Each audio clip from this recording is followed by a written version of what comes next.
Միացյալ Նահանգներն Ուկրաինայի անվտանգության երաշխիքների դիմաց պահանջում է, որ Կիևը հրաժարվի Դոնբասից, հայտարարել է Ուկրաինայի նախագահ Վոլոդիմիր Զելենսկին։ Նրա խոսքով, սակայն, զորքերի դուրսբերումը կվտանգի ինչպես Ուկրաինայի, այնպես էլ ընդհանուր առմամբ Եվրոպայի անվտանգությունը, քանի որ տարածաշրջանի ամուր պաշտպանական դիրքերը կանցնեն Ռուսաստանի վերահսկողության տակ։ Ես շատ կցանկանայի, որ ամերիկյան կողմը հասկանա, որ մեր երկրի արևելյան հատվածը մեր անվտանգության երաշխիքների մաս է կազմում, ասել է նա։ Զելենսկու խոսքով ԱՄՆ-ն կենտրոնացած է Իրանի դեմ հակամարտության վրա եւ նախագահ Դոնալդ Թրամփը ճնշում է գործադրում Կիևի վրա, փորձելով վերջ դնել ռուս-ուկրաինական պատերազմին։ ԱՄՆ-ն, Ռուսաստանը եւ Ուկրաինան բանակցությունների 3 փուլ են անցկացրել Աբու Դաբիում եւ Ժնևում։ Մարտին նախատեսված հաջորդ հանդիպումը հետաձգվել է Մերձավոր Արևելքում հակամարտության պատճառով։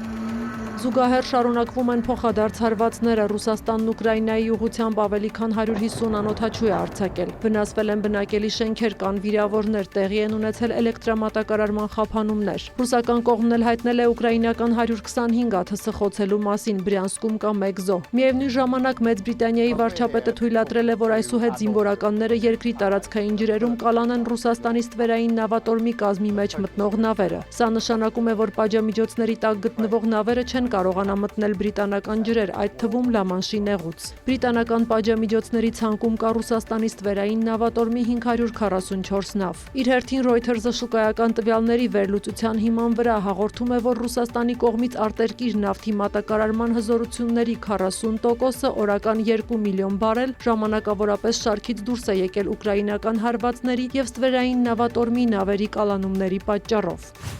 Թուրքիայի ափերի մոտ Բոսֆորից 15 մղոն հեռավորության վրա հարվածի է ենթարկվել թուրքական Ալտուրա նավթատար լցանավը։ Երկրի տրանսպորտի եւ ենթակառուցվածքների նախարարի խոսքով հարձակումն իրականացվել է հեռակառավարվող նավակի միջոցով։ Հարվածի հետևանքով նավի վրա պայթյուն է տեղի ունեցել։ Թուրքիայի 27 քաղաքացիներից բաղկացած անձնակազմը չի տուժել։ Նշվում է, որ լցանավը նավարկում էր Սիերա Լեոնեի դրոշի ներքո եւ տեղափոխում էր 140,000 տոննա ռուսական նավթ։ Այն դուրս էր եկել Նովորոսիսկից մարտի 22-ին։ Հարձակումն իրականացրած հեռակառավարվող նավակի ծագումը հայտնի չէ։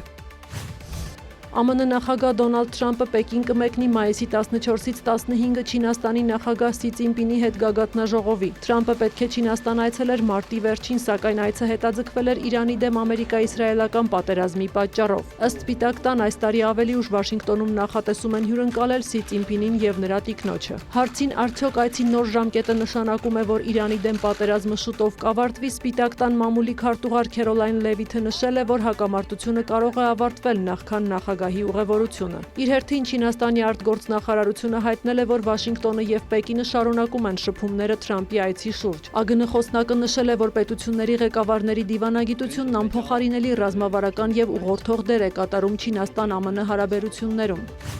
Բելարուսի նախագահ Ալեքսանդր Լուկաշենկոն եւ Հյուսիսային Կորեայի առաջնորդ Կիմ Չեն Ընը երկու երկրների միջև բարեկամության եւ համագործակցության պայմանագիր են ստորագրել։ Լուկաշենկոն հայտարարել է, որ Մինսկի եւ Փենյանի հարաբերությունները մտնում են հիմնովին նոր փուլ։ Բելարուսի նախագահի խոսքով ստորագրված փաստաթղթում հստակ շարադրված են երկու երկրների փոխգործակցության նպատակներն ու սկզբունքները։ Կիմ Չեն Ընն իր հերթին շեշտել է, նոր միջպետական պայմանագիրը լինելու է այն իրավական հիմքը, որը հետագայում կերաշխավորի երկկողմ հարաբերությունների կայուն զարգացումը։